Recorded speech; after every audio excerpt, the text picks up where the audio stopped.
I'm Joel, formerly known as SharePoint Joel. Now with it not just being about SharePoint, I've thought, well, how can I still keep that message going on that it's SharePoint, it's Office 365, it's Yammer, it's Delve, the lines are definitely being blurred.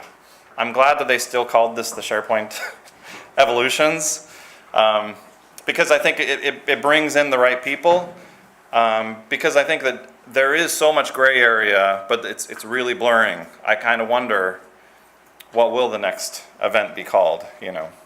And they've already started doing more of that in the US, where it's like, oh, there's Office 365 Saturdays, and sometimes you'll see collaboration events. So anyway, I renamed my blog collabshow.com to kind of embrace everything that's happening. So if I'm talking about mobile with some other technologies, or if I'm talking about search and I bring in some other technologies, or I'm talking about something happening in Office 365, people don't confuse why am I talking about this? It's supposed to be all about SharePoint. But the SharePoint world is ever expanding. And I think there's a couple messages about it from a career perspective. I'm noticing even in the community, more and more are saying, hey, I'm learning Azure, and hey, I'm learning these new dev technologies, and things are converging. Hey, I'm getting into mobile, and other people are doing cloud, and it's all these trends that are definitely expanding our horizons and freaking a lot of people out. But I think in the long run, it'll be nice and clear where we can see where things are going, but it's tougher from a personal perspective of like, what does that mean for your life? And that's not what this session's about. So I've divided this session up into pillars, the pillars of search. Context. It's really about really knowing your users and knowing what you can understand about your users and taking advantage of that context. Content. It's amazing from that perspective of how many people think, hey, SharePoint search doesn't work. Well, it's because of what you're indexing. If people don't care about the content, or if there's a lot of junk that's in SharePoint because of whatever botched migration, again, if you can get people what they care about, that's what search is all about. It's how do you bubble the stuff to the top. That's what good search is about. The metadata and taxonomy. A lot of this is, well, you filed it away. It's like back in the olden days, you think about a filing cabinet. You saw the Indiana Jones with the Ark of the Covenant. They put it in a box and they put it in the warehouse to never be found again. That's how the movie ends. It's like, it was probably easier to find when it was in the desert than when it was in the warehouse. and so a lot of that is, now that you've stored it there, what have you stored it with such that you can retrieve it again? Especially from a scanning perspective, when you talk about scanned documents, this is a really important PO when you're putting it into SharePoint. And I know that kind of freaked a few people out, right? Something that's important you're putting in SharePoint, wow. Well, if that's going to need to be retrieved, what kind of metadata are we going to put around that? And are we going to use something to automate, extract, like OCR from a scanned document perspective? Or can we at least get some attributes on those documents? And this is where you'll fight your users to get good, rich content so that you can get content back out of it. And users, if they don't feel it from a search perspective, they don't care. If that metadata is not used, why am I putting it on there? And then the user experience. And I think this is definitely an area as it relates to SharePoint where it goes so far and expects you and your company to pick up from there to add the relevant web parts, or to add the refinement, or to add, there's all sorts of really cool ranking stuff ready to go. But if you don't take advantage of it, it's like SharePoint is the best search experience for documents in the enterprise. But if you're talking about out-of-the-box search compared to something that's been tuned, anything that's been tuned is going to be better than just out-of-the-box, because the SharePoint algorithm isn't so great unless you've actually done things to optimize that experience. Now, talking about search, when we talk about the consumer world and kind of the everyday world, we realize the best apps are actually search apps. We've got amazing access to data and big data and just data everywhere. The enterprise has the data. We've got the information. But do we have access to that information? You think about,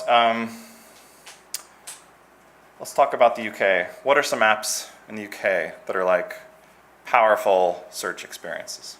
Toss something out. Amazon. It's amazing, you know, that we could do a quick search for about any product, and we'll be able to compare them. We'll be able to find the category. We'll be able to kind of explore around that whole section. We'll be able to see the competitors. We'll be able to really do some serious analysis just by typing in a word, right? It's amazing how powerful that search can be. Well, another experience here in the UK. eBay. Yeah, it's like it's everybody can have a garage sale, you know. It's the most remote person around the world can have that thing that you want, and you can track it down and get it shipped to you, and as well, I can look at old ones and new ones, and you know, shop and compare. I think back to the days of my brothers. We were into sporting cards, you know, baseball cards and basketball cards and things like that. I wasn't really into sports, but that was my way of talking to my brothers. And occasionally we'd go to card shows so that we could get access to the bigger, broader, what's happening within our region. And you'd see things you'd never seen before, you know, that were 10 years old or something like that. Now with eBay, it's like you have access to the world's information, you know, the stuff that's out there. It's fascinating. What do you guys use from a road perspective? Anybody use GPS? Anybody use GPS to even get here?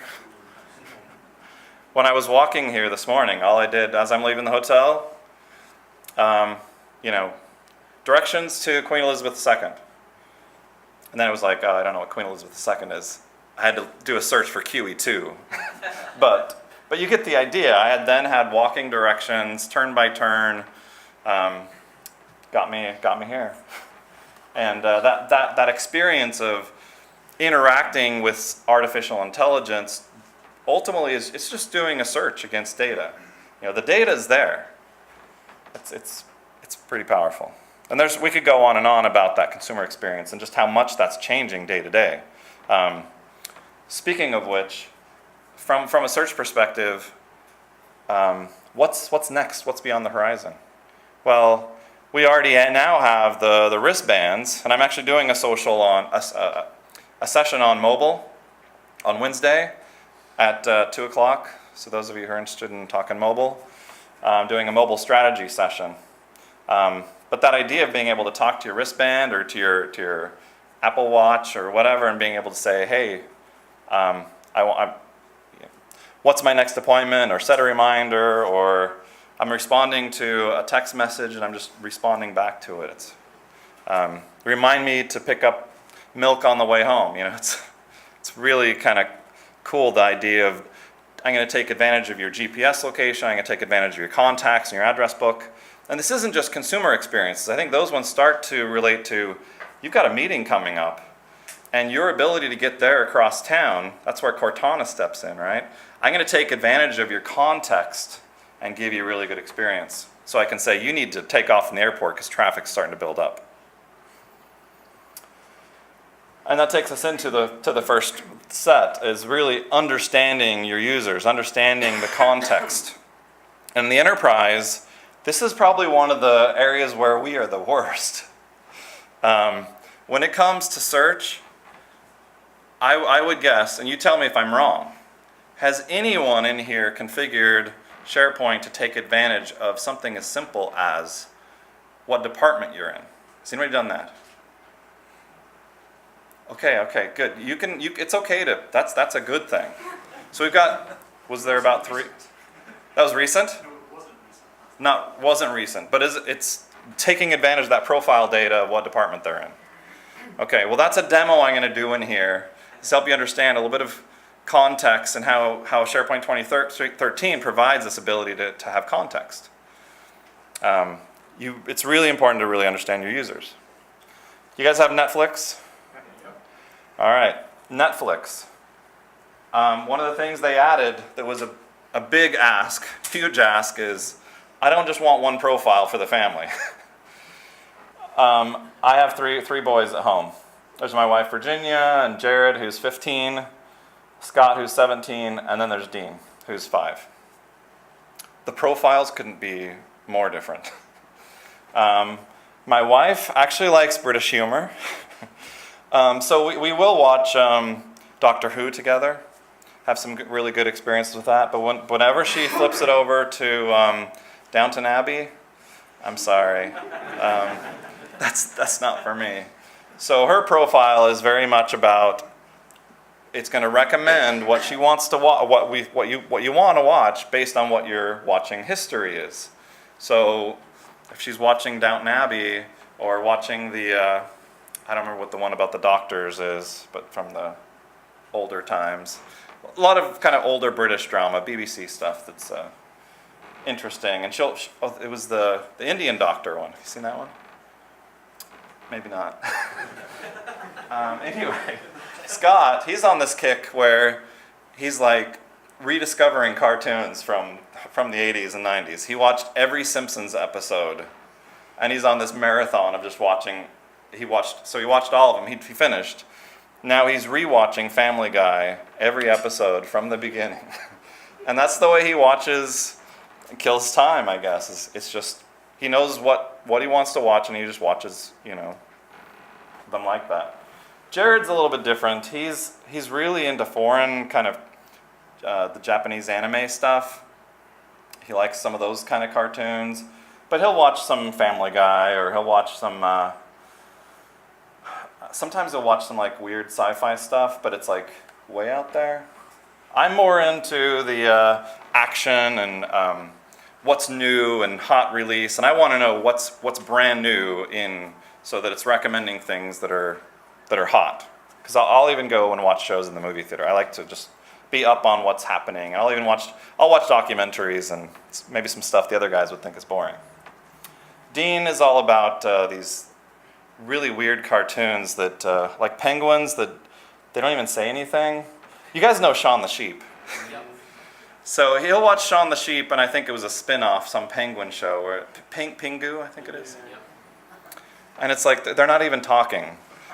I'm thinking, even though this is like a kid's cartoon, I don't know you should really be watching it, because I don't think you're learning. I think it's actually hurting his vocal abilities. But you get the idea. It's persona, it's profile, and the more it can understand, the fact that we're different ages isn't a really keen thing on Netflix. It's based on your history. And you can even say, I like this, I want to rate these things, and Netflix really learns based on your watching history. And even if you weren't rating things, it's going to learn based on what you're watching. And it does a decent job of saying, here's 20 things or 40 things you might want to sort through. But they've even got this, the Max list, I don't know if you've seen this, where it's like, ask Max. And it's this feature where it's, you tell me whether you want to watch this show or this show, and they'll kind of try and get at, within like 4 questions, we'll say, we think this is the one you want to watch. And if you want any of those along the way, you can take it. But it's all about kind of using artificial intelligence of taking advantage of what we know and then recommending something. Because Netflix obviously wants to suck you in and make you have a good experience. This idea of finding suggestions, and the more you rate, the better we're going to be. But let's stop for a second and say, who's in the room? Well, you're all SharePoint people, right? We can just treat you all the same. I don't think people would really like that so much, especially when it starts coming to when you're searching for something, what does your favorite search engine bring you? Well, we'll talk about Google and Bing a little bit later, but who's in the room? Let's just say, is there anybody from outside the UK that's in here? Okay, there's a good, all right, let's do it then this way. or let's just do the strata of who's been working, who's from the business side. Raise your hand. I guess we could. That's all right. Cool. That was about 10%. And who are the developers in the room? Okay, that was probably 40%. And the IT pro. Yeah, there's the other 40%, 40 to 50%. All right, cool. That's even just one kind of slice of data. You kind of see that. It's like, if I'm doing a presentation, I can cater my presentation to the audience based on who's in the room. But as well, when someone's searching for something, if you know that they're technical or not technical, just something as simple as a binary 0 and a 1, do they have it or don't they have it? How much of your SharePoint corpus or everything you've indexed could you exclude? If you know this person's from the HR department and they're doing a search, if you were just kind of doing it from a filing cabinet perspective, which filing cabinets you don't have to look in, if you're doing this by foot, it's different, right? Different departments' data, and you'd also say, this person's from HR, I think this HR filing cabinet is probably the one I'm going to check first. In fact, I'm going to give priority to the things that are in there over what's coming out of the IT department.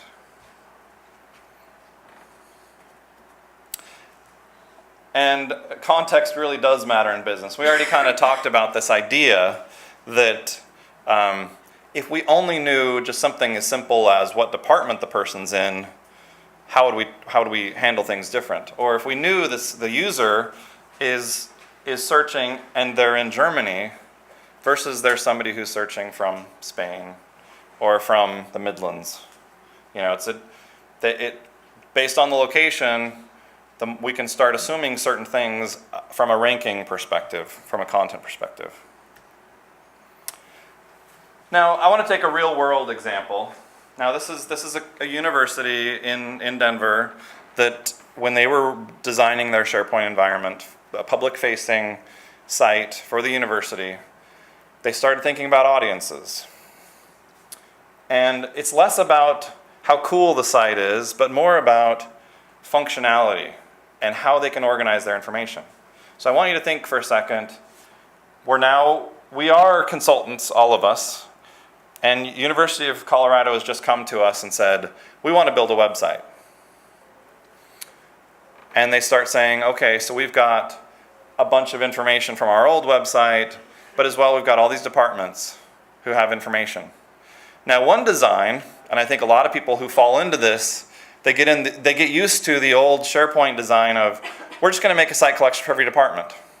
Does that make sense for a public-facing university? Probably not so much. It actually would be more important to focus on the audience. Who are they trying to reach? So when you start looking at this from a user perspective of who are we trying to reach? Who is this information we're targeting? And what do you think they would say if you asked them? Yeah, students, probably prospective students. They want to attract students to come to their university. Existing students, that may actually be a different experience. You may want them to be able to log in. Prospective students, it might be nice to gather some information from them, but you probably don't want to put a login screen as soon as they get there. Who else do we want to address? Parents. Yeah, people who are doing research on the school that you want to say, here's how great we are, and here's all of our accreditations and all these, cool things we've done. That parents are probably looking for pricing and scholarships or different things like that. Foreign students might have different languages. Languages, yeah, especially from a perspective. The university might have external collaborations, companies as well. Yeah. You could say who are the vendors of the university? I think they may consider that a different portal, but at the same time, you could say, this particular is a school of pharmacy, and so from a school of pharmacy, they may be having partners who are trying to get them equipment and get them to use their stuff. But in this case, they were really interested in a number of different audiences, from students to alumni. How do we get alumni to contribute?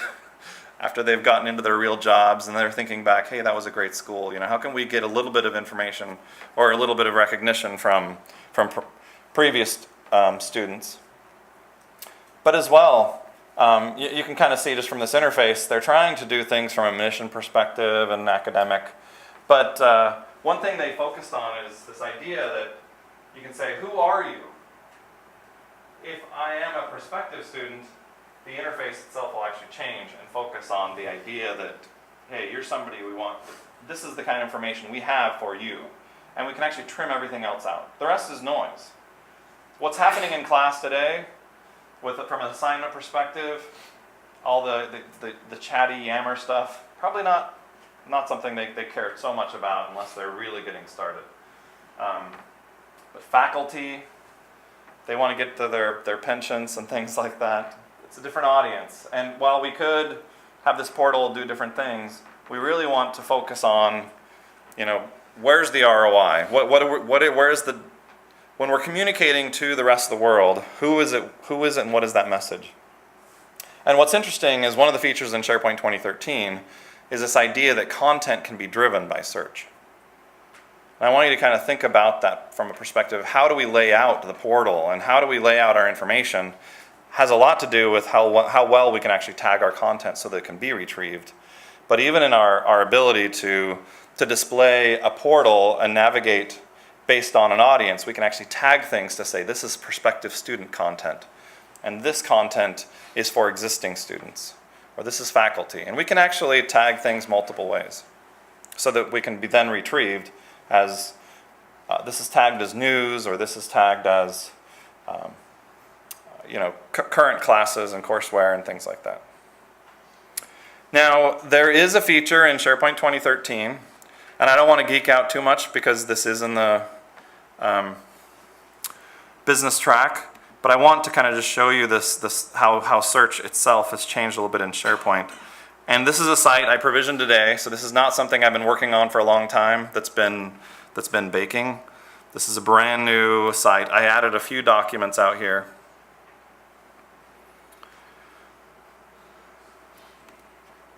And you'll notice there's quite a bit of stuff in this site collection. Now, from a SharePoint perspective, basically we've got lots of sites. And this is Office 365, but as well, a lot of what you're seeing here is just the same in SharePoint 2013 on-premise. They've pushed a lot of information a lot of configuration into the site collection. When we configure search, and we're talking about things like query rules and result types and result sources, those have very technical names. But ultimately, what you can do behind here is some really important stuff. As an example, query rules sounds like a very, very geeky thing. But this is actually where you set up your best bets now in SharePoint 2013. And this is actually something that could be a business function. This could be outsourced to somebody in HR. And what's really great here is even if you wanted to say, you know what, we want IT to do that function, you can actually set this up as a spreadsheet. Go have each department fill out the spreadsheet for which URLs they care about, which ones they want to show up as best bets for which keywords. So it doesn't have to be super complicated. There are ways of importing a CSV or a spreadsheet into to search to get those kinds of things. Now, the thing I wanted to show you here was, look at this. Again, Microsoft just made these things way too geeky. But the idea is we wanted to say, we want to return local SharePoint results, and we can actually target a user segment. Now, what's a user segment? When we start saying, hey, has anybody set up the ability to just take advantage of somebody's department? We can actually create user segments. And the user segments are based on whatever data we want. We could say from our college perspective, prospective student. And another one we could say is faculty. And another one is alumni. Other one is existing students. So each one of these is just very simple to set up, but we can have terminology such that when they're searching, we can tell who they are, even just from a search perspective. Or we can have SharePoint look at profile attributes and different things like that to take advantage of that, kind of building our profile around a specific user segment. And I'm not going to get into how all that stuff is configured, but I just wanted to let you know it's in the box. This isn't something that's custom here. User segments are right there, and our ability to add a user segment can be created right through site settings in the interface.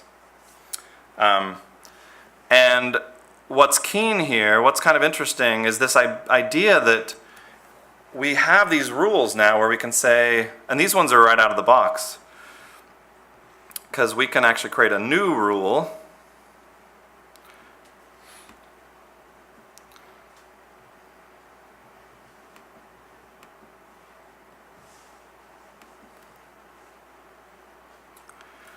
And why would we want a new rule? Basically, if we want to say we want to speak to students.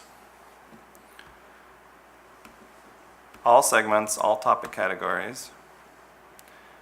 And we want to, here's a bunch of different things we can do. We can say add promoted results, add a result block. A result block can be coming from another system. As an example, if it's a people search, we want to be able to, let's not just have stuff come from SharePoint people search, let's have some stuff come in from LinkedIn. So if the result, somebody's doing a search and we're a small company, maybe, we already know where everybody is, we already know how to get to everybody's phone numbers because we can get to that right from the directory. But being able to look for other people, we can pull in result blocks from other systems. We can even change the ranking. So as an example, it's a student, so from our user segment, we're choosing student, and what we can do is we can change the result, and we're going to rank the results, we're going to promote results that come from our existing classes and courseware. So not only can we change the interface, but we can even have search return results based on who the user is.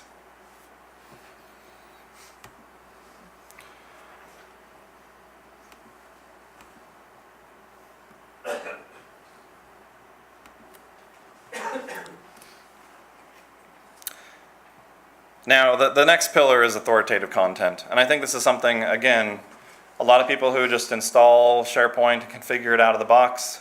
I think that what we found, there was a survey that was done recently, only 20% of people have more than just SharePoint content in SharePoint. And yet FAST, which is the engine built into SharePoint 2013, it's designed to index all sorts of interesting content. Your public folders, your file shares, an N number of other systems that you want to connect with BCS or other connectors, third-party connectors and things like that.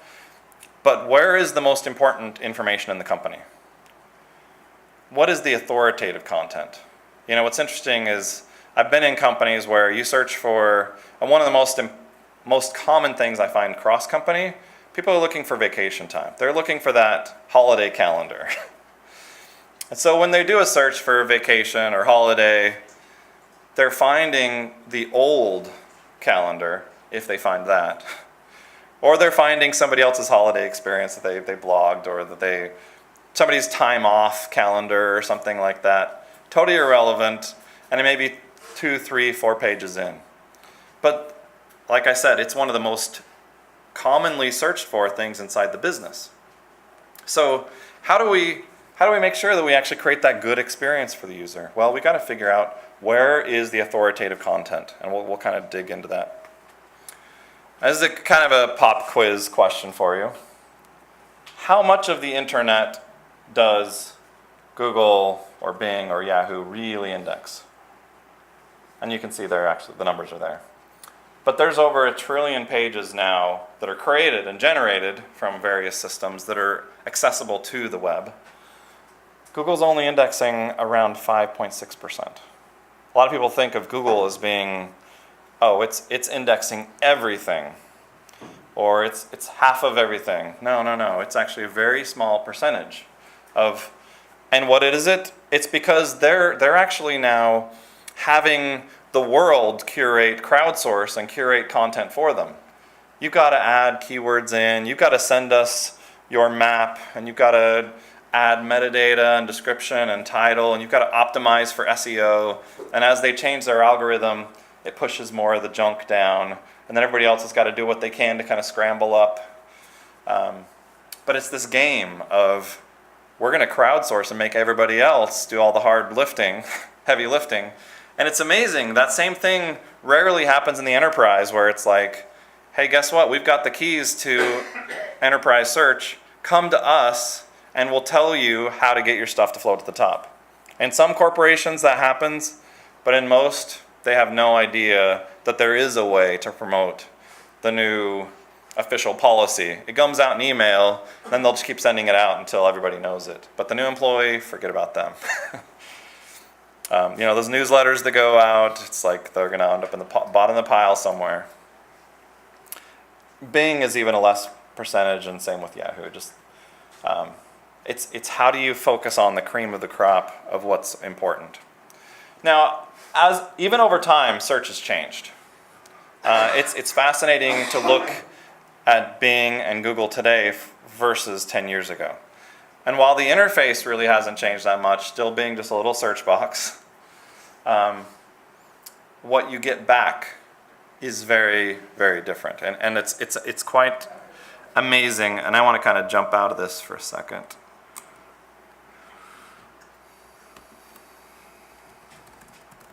And I apologize for using Google, but I'm going to use Bing as well. So if we just said London attractions, and I haven't even hit enter yet. I'll hit enter. I don't think the internet connection I'm on is the best. Look at that immersive experience. And what I mean is, this is no longer just 10 blue links. We now have this little slider bar thing that is actually touch responsive that tells me, what it thinks that I want. And as well, I've got a little map thing. I've got a nice little Wikipedia article that's been trimmed and sized. Of course, it's promoting some results because they got to make money. But it even recommends other things to search for, deals or kids or different things like that. Now, the other thing I would mention to you here is not only can I do that, I can actually find my results if I want to search for images or maps or shopping. Yeah, a lot of people are just searching for stuff that they want to buy.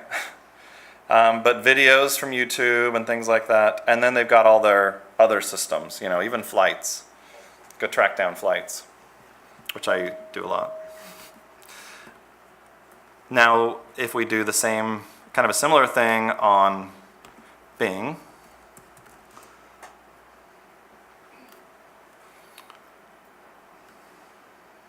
so it does, what it's already doing? It's wanting to say, hey, I want to use some cookies to personalize the content. Now, wouldn't it be great if the enterprise search had that same concept of, wouldn't it be nice to personalize your search results from the enterprise? Because what is it going to do? Well, it's going to say, where are you located? Who are you? And you know what? If we actually are going to give you points in Bing if you do searches. So we're going to give you some gamification of encouraging you to use our search engine. And look at that. Yep, Joel is logged in. So I'm going to get some Bing points or whatever for my searches, and I can later download. I can order a USB key, or I can get more storage on OneDrive or something like that. It's even telling me things that are trending in the world. What's trending in the enterprise, right? That's Delve. And when I do a simple search like movies, it's thinking about context, what is happening in your location if it can grab the GPS off of my laptop, which is what it was trying to do from the cookie perspective. It wants to narrow the results to make them very localized and very personal to me. I think this one's good as the States. Yeah. Right. Yeah, and it's different in different locations for sure. And I don't mean to pound on one or the other, but you can get this idea of contextual results. And what it does as well is it gives us ratings, and it makes things pop a little bit. You know, this isn't just a blue link that says, oh, do you want to see the movie listings? It's actually including them in the search results. Now, something you should actually understand about SharePoint, the capabilities are there for that. They've got these things called display templates, and from those on the technical side of this, especially the developers, you know that they've actually done a lot to make it easy. These are not super complicated XSLT anymore. We've simplified these to be just HTML, little templates. And you can start with existing display templates. But again, this is not a design session, but there's a lot of ways you can actually build a module like that. You know, you can build display where it actually gives you results that actually contain a picture. And I say that because when I was doing some searches to try and make this session a little bit more contextual, I found a cool site in the UK, City of London on SharePoint 2013. That's cool. Those of you who are looking to say, hey, what else is everybody doing? Check out, one of my go-to places for that kind of thing is topsharepoint.com. And they have some kind of regionalized rating system as well. So as an example, here's thousands of sites that relate to this particular category. And so I was looking at this SharePoint 2013 site for the City of London, and I thought, oh, really cool looking site. And look at this, they've even got attractions around London, and which is, I'm always looking to see things that I haven't done here. And I thought, okay, well, I wonder how they've optimized SharePoint search for results around London. So I think, what's a popular attraction? Because we're talking about London, things to do. London Eye. You notice they did some predictive stuff there. That's nice. Is anybody from this site here? I don't want to actually too much. All right. We're learning. We'll learn from their experience. All right. First result, hospitals. Okay. Second result, a CSV. Don't even tell whoever this is. I don't want to get in bad trouble. But yeah, a bunch of CSVs and documents. That's kind of sad. Maybe if we take London off, and maybe London, because everything's about London, tosses us off. Let's just search for I. No, mammals, cyclists, sculptures in the city. Okay, so there's a few lessons. And I'll let you make some conclusions as well. This is a good discussion topic for us. It is relevant in terms of context. That is for people who live as a local government. Okay. So if I search for London Eye, and I'm living in London. It's not in the City of London as well. There's your context as well. Okay. Throw one out that is then. Girk, say it again. Spell it.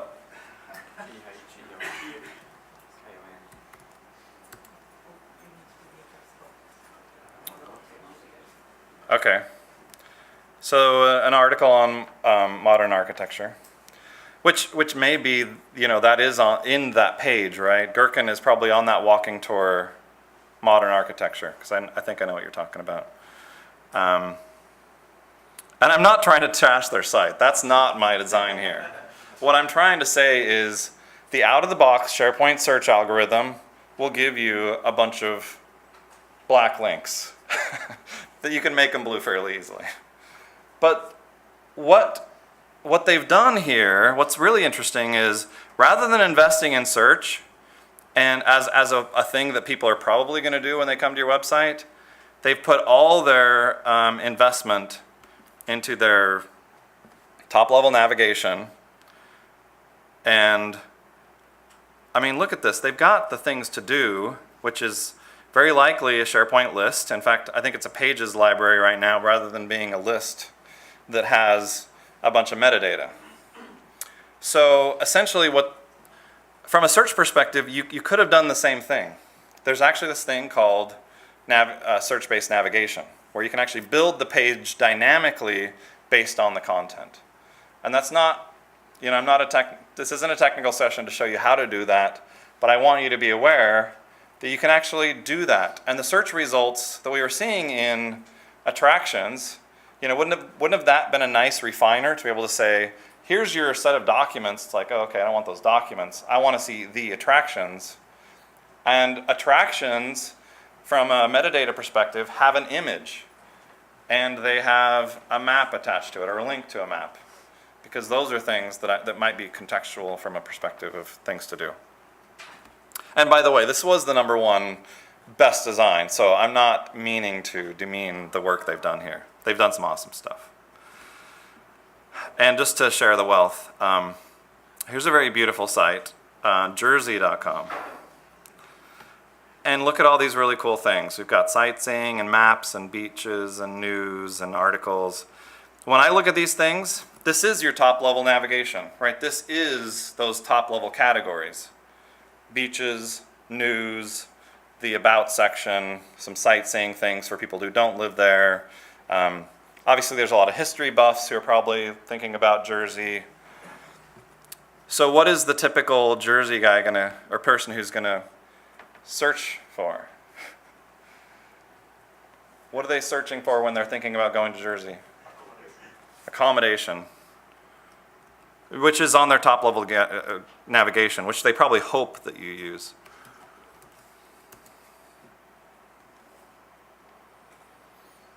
And I haven't spent a lot of time with this particular site, so I don't know what it's going to do. Well, searching for accommodation, we can see everything has accommodation on it from a link perspective. So rather than adding that as metadata, they've added that at the top of every page, which is interesting. So we can see there is a page called default.aspx under accommodation, which is a site collection. So from a SharePoint perspective, this may make sense, but this isn't encouraging me to go and book a hotel room. This isn't bringing back the category of everything from the accommodation list that then has a bunch of images associated with it that is then going to get me to the next step. And I think what I'm trying to illustrate here with these simple searches is out-of-the-box SharePoint, look at what it's giving them. Content type, not very user-friendly. Sorry. Tourism, Port of Jersey, Jersey Airport, those aren't, even those are site collections as a way of organizing information. Doesn't mean a lot to me as a user who's going to be visiting Jersey or as a history buff who wants to go see the wartime stuff there. And even these categories, press, trade, maybe if I choose Discovery Jersey, maybe it'll help sort things out a little bit. Wild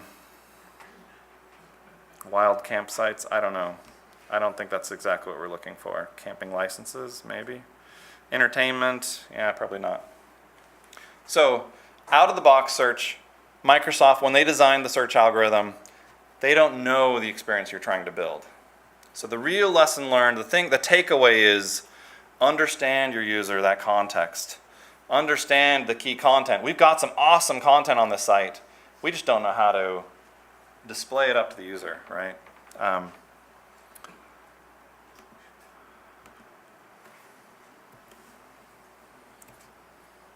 So this is what everyone's relying on. The SharePoint algorithm. And they're thinking, all I've got to do is add my documents and then search going to take over from here. Every once in a while I try and wrap my head around this. Not worth it. Even if you understood, okay, if it's in a title, or it's in the body, or it's a document that's 3 levels down in navigation, it's in a list. No, it doesn't matter. This really doesn't matter. I mean, it's the good enough that a lot of people live with, but it's not what you have to live with. There's a lot you can do. And what's interesting is Google understands that. This is where they make money. It's because people have just started, I'm just going to use Google or I'm just going to use Bing. And as long as it's on that first page, users are happy, you'll create nice loyalty. In the enterprise, how do we create that same kind of loyalty? Well, we got to figure out where is the authority. What is Wikipedia? You'll notice Google without Wikipedia, Wikipedia made Google's job so much easier because essentially anything you search for, it's got a definition, it's got a picture, it's got a variety of different perspectives. It's not just one company who's pushing things out. It's awesome. You know, all they've got to do is sit on top of all this data, and you know, how often is it when you're searching for something, all I really need is the definition, or all I really need is I want a cool picture. I want to see visualize what that person's saying. We're just trying to solve a bet, so we want to see what is the authoritative answer to blah. And HR is trying to do that inside your company. HR is trying to set up policy. This is the travel policy. This is the answer to, this is the vacation days that we get. There is not a debate on this. And if you look at anybody else's calendar, it doesn't matter. This is the calendar. Where is HR putting those documents? Oh, we put them in SharePoint. And they're sorted in with that algorithm. And that document library where those HR documents are is given no special priorities, even though those are the official things. Even if they wrote official in the name of the in the name of the library, it doesn't boost the ranking. You know how tough it is to boost the ranking on that one library? I bet you could do it in 5 clicks. I mean, obviously you have to type a little bit, but in terms of navigating to where you add that URL for that list, in terms of boosting it and saying, hey, check against this list first before you return stuff. So simple. I mean, that's probably one of those consulting hours where it's like, give me 1 hour and I'll make your ROI on your SharePoint search just boost so much more. There's some very low-hanging fruit you can do in terms of, let's figure out what really matters and get those things to at least come up first. And then we can start creating some recommended results and some best bets and trying to understand our user base. And let's start looking at what people are searching for and starting to fulfill those results and boost things up. So I've come up with here's a free strategy for you. I like this idea of, let's create some buckets. You know, going back to the old filing cabinet days, if you're the guy who had to run and get the things, let's put the stuff that's most authoritative closest to his desk or whatever. Let's figure out what is the authoritative source. So when it comes out, it's very likely what they're looking for. Even though it may not be the best bet or recommended result, we want these things to come back. Because really, 90% of what people are searching for, plus or minus 3 to 5, that's what they're looking for. And guess what? It's only 1% of your content, or even less.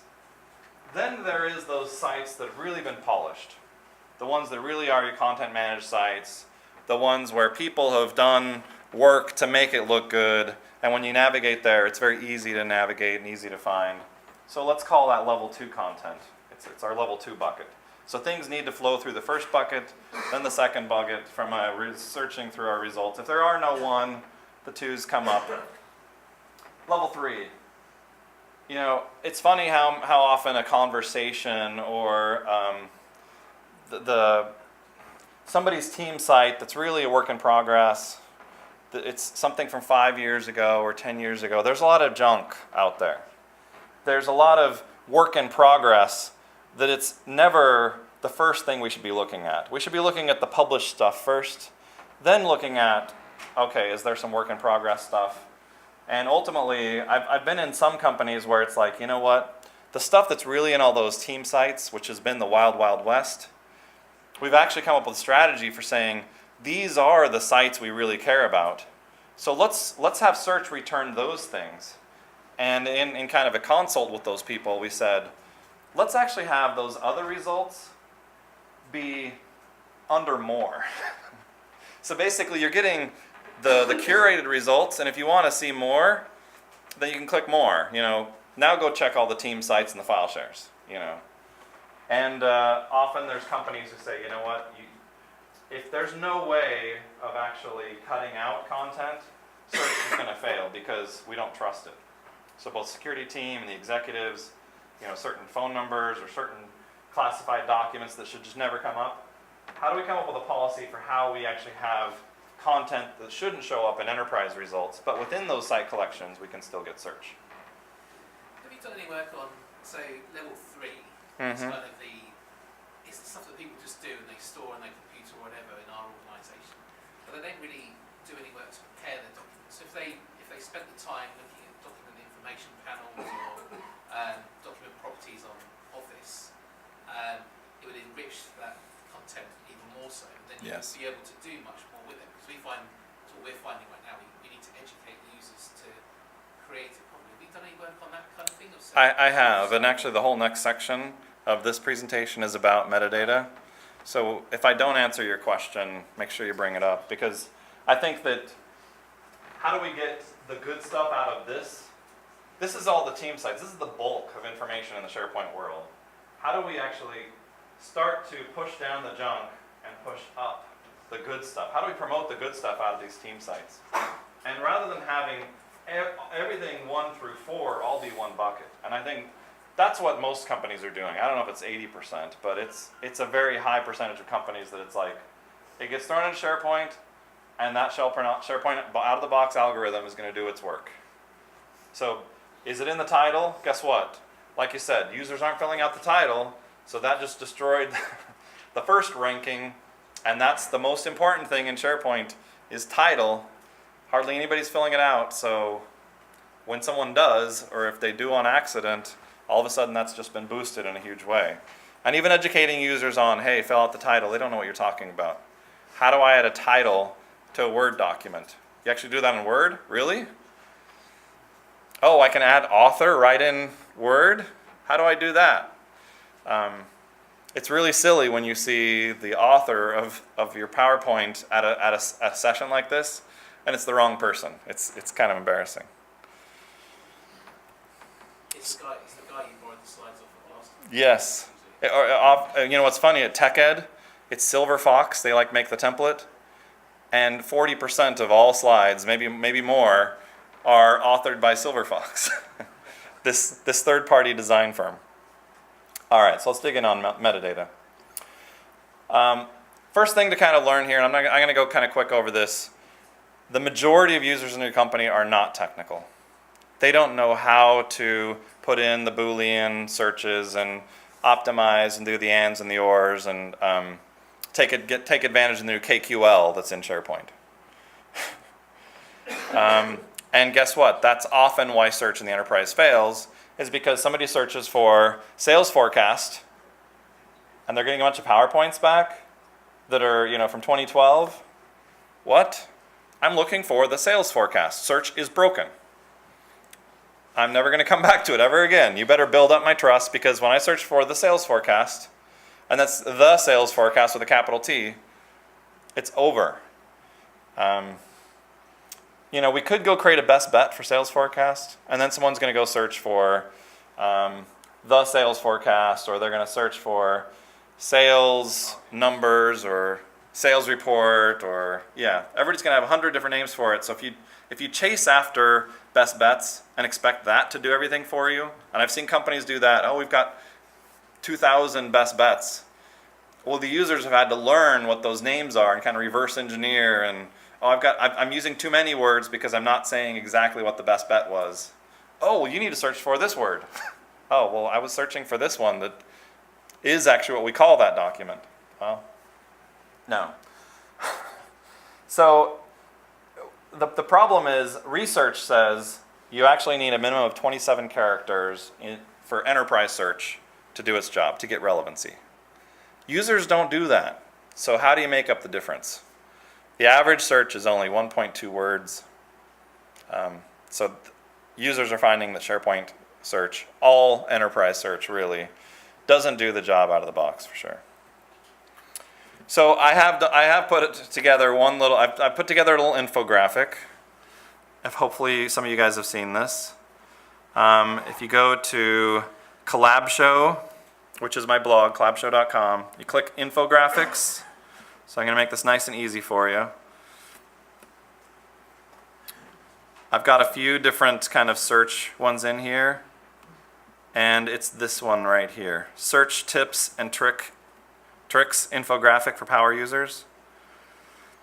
And this, I'm not saying this is going to totally make up the difference, but what this does is I put together a hour-long search presentation for power users. All the kind of tips and tricks of how to use Boolean search and using some of the new features like near, proximity-based search and things like that. The refinement web parts for those people who are trying to figure those things out. Using parentheses and how to use them. Even the new, this is a nice set of, I like this list. I actually did a lot of work to try and put this list together. What are the properties of a document that really matter? The author, the file type, things like, oh, I know the file name contains this, what type of document it is, or the title of the document. This last modified and being able to do it by range, that took about a week to try and track down just that one little query. But now it's very easy to do. So there's a bunch of things you can do. There's references here to the KQL documentation, which only your power users are going to care about. But some recommendations here from a search perspective. And you guys, I'm giving you permission right now. There is a PowerPoint, so you can go in and change the colors and add your company logos and whatever. I'm giving you the permission to go and personalize this for your users. That's totally cool for you to do. And I've got it as a PDF or as an image. And on SlideShare is the PowerPoint version of it. And if you can't find what you're looking for, just ping me. I shouldn't be too hard to find. Can you search on my site?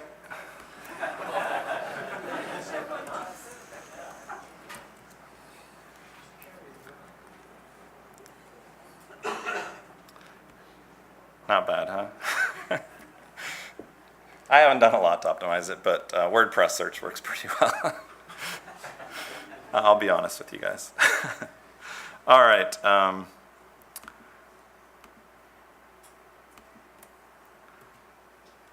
So from a metadata perspective, we even had this kind of discussion a little bit earlier of Amazon. When you search on Amazon, there's some really impressive things. This summer I was looking for, I wanted a water dispenser, water cooler.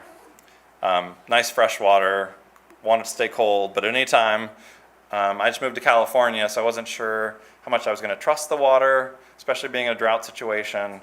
So I decided I was going to get one of these, the 5-gallon water things that kind of sits like in a business, but I wanted one in my house. And so I searched for water cooler on Amazon, and we have 87,000 results.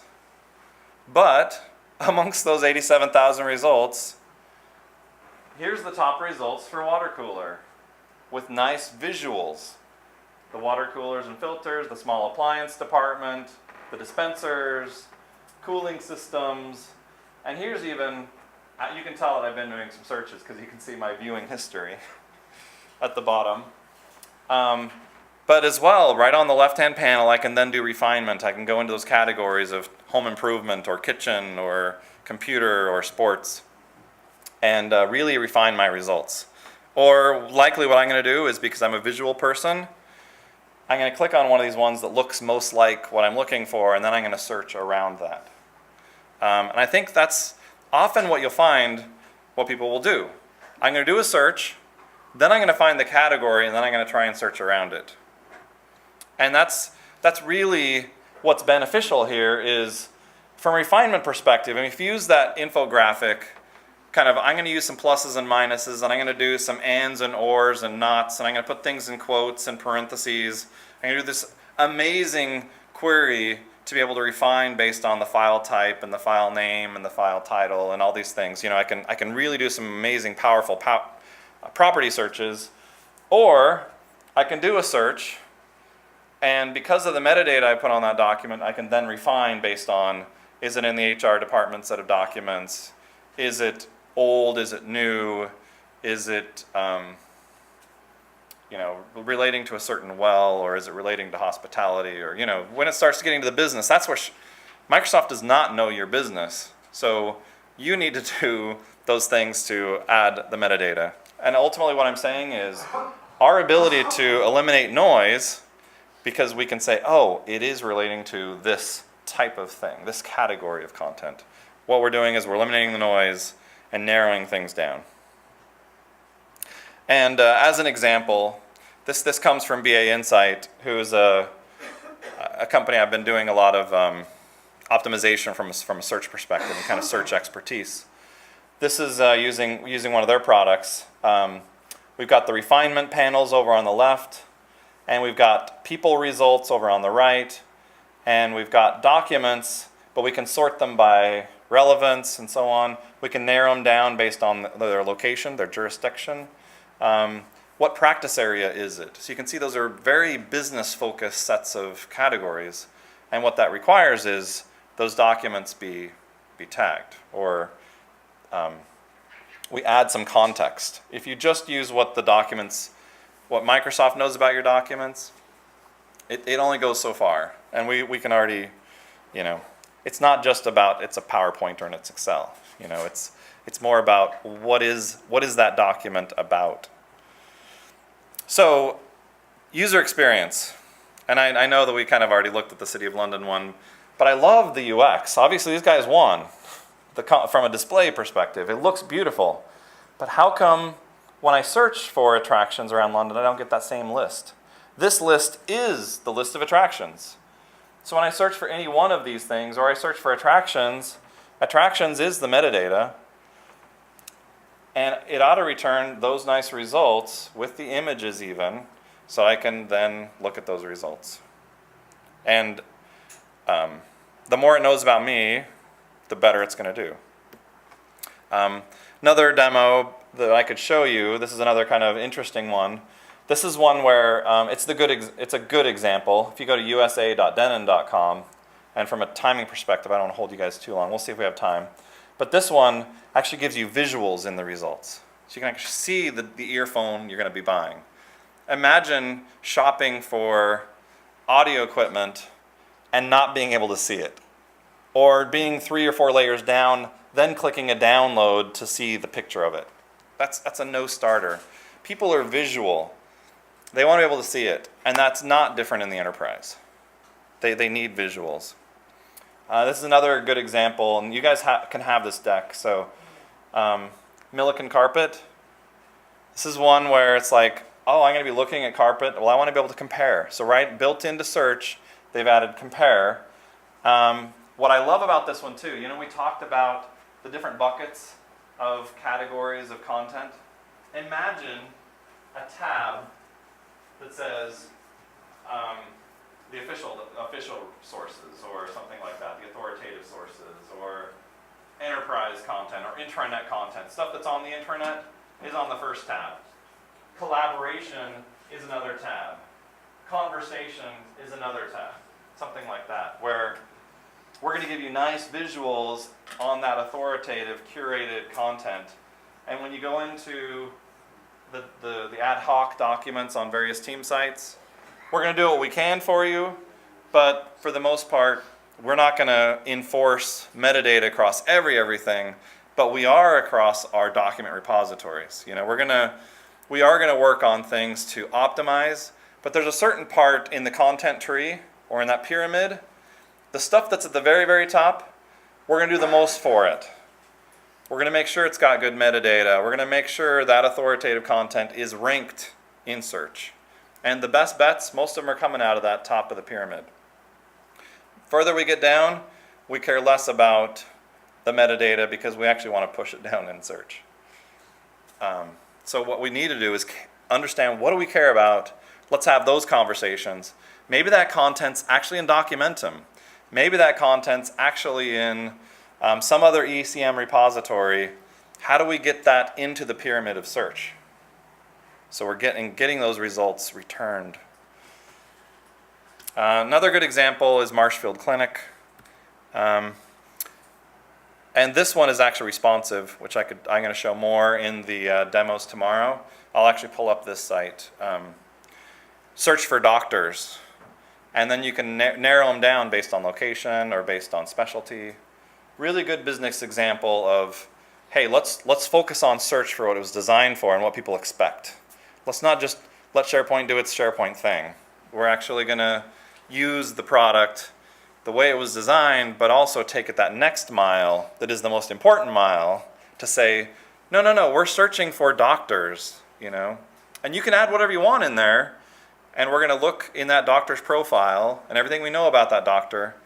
And then when we find doctors that relate to that, you can then refine based on specialty, rheumatoid arthritis or whatever. Do you find that, I mean, these ones are good examples, but they're companies selling things, and they obviously have people that are designed in their sales teams to do that. Sure. Whereas we've got a bunch of scientists, researchers, that their job is to just do the research.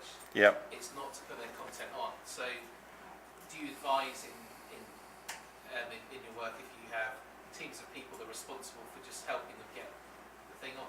Yeah, Or definitely. is it can you teach the old dogs new tricks and get them to do this? I think a lot of this is less about teaching your users. You know, that infographic, I think, is one that you can tune for your company and say, here's some tips and tricks for searching inside of SharePoint. That's searching, but the putting, I mean, Right. all this data's put on by professionals Mhm. and all the companies you've shown. I see what you're saying. But From a content perspective, they're uploading to the SharePoint list. How do we make sure? Yeah. You can require fields. Users don't like that unless they can see the benefit of it. So what you want to do is you want to create that interface at the same time as you're requiring a field. You're making sure that it is in the refinement panel. And there's a nice refiner web part right out of the box in SharePoint.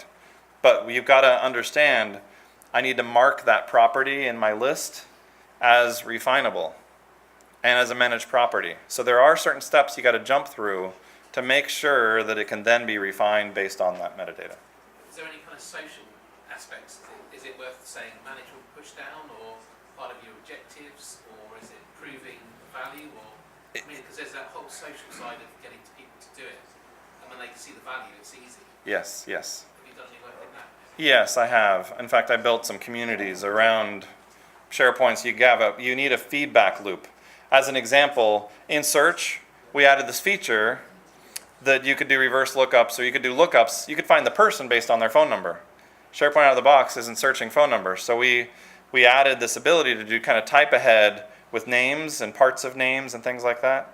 So that, but as well, if somebody called and you missed it and all you're seeing is the number on your cell phone or whatever, and you want to look up, before you call the person, you want to read about them and see if it's somebody you want to call back. So we had added reverse lookup. But without a little bit of marketing to say, hey, we added this feature to SharePoint, go ahead and use it. You know, we added this to the intranet. We needed people to test it and give us feedback on it and tell us how it was working. And it required that community around it to really, and it exploded. Search became a really big, important part of what SharePoint was when it actually hit. That's what increased adoption, as people started trusting search because it started working. Now the reality is, a lot of people are in this position, especially at this conference. You're going to hear about hybrid a lot, and you're going to continue to hear about hybrid, and it's going to get harped on all the time. Microsoft has done some things from a search perspective. There's some third parties that have done some things to make this even easier as well, BA Insight being one of them. But a key thing, I would say, is you need to find out, is it working? Out of the box, there is no thing that says, that search I just did was horrible. I didn't even find what I'm looking for.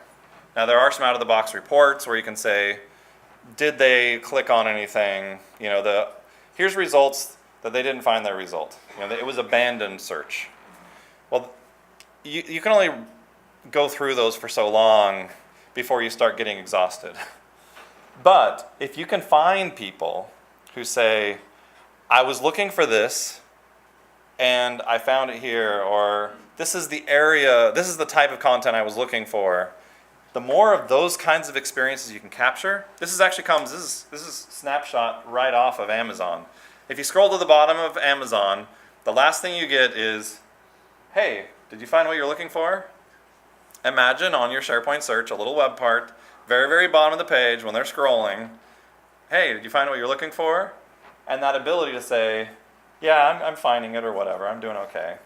But, and then ability to give some feedback. Or no, well, you know, your ability to then refine at that point is what were you looking for and what category was it in or what site collection or who's, you know, give me some context because we can then, whether you're adding those to best bets or you're saying, wow, there's this library that keeps coming up it's a new one and because it's new, it's pushed down in search results because the things that are clicked on the most are boosted in results. That's why old stuff comes up. People wonder, why is the old stuff coming up? Well, the more you click on it, the higher it ranks, right? So new stuff, it needs a little bit of help. So kind of wrapping things up, there are some things that you can do. And there are some definitely low-hanging fruit in this search space. When I was trying to think of analogies, I kind of think of SharePoint's just, it's getting more and more ratty. You know, it's like the hair's growing out and, you know, the toenails and the fingernails are just kind of growing out. It needs some trimming. It needs some grooming. And a lot of people, it ends up being that kind of smelly thing that's over in the corner because it's not getting the kind of attention that it needs. It's up. And so don't touch it is the perspective. Guess what? It needs some help. And I know that there's not that many dedicated search people out there, but there is help available. So some things to do in addition to those kind of four pillars that I mentioned.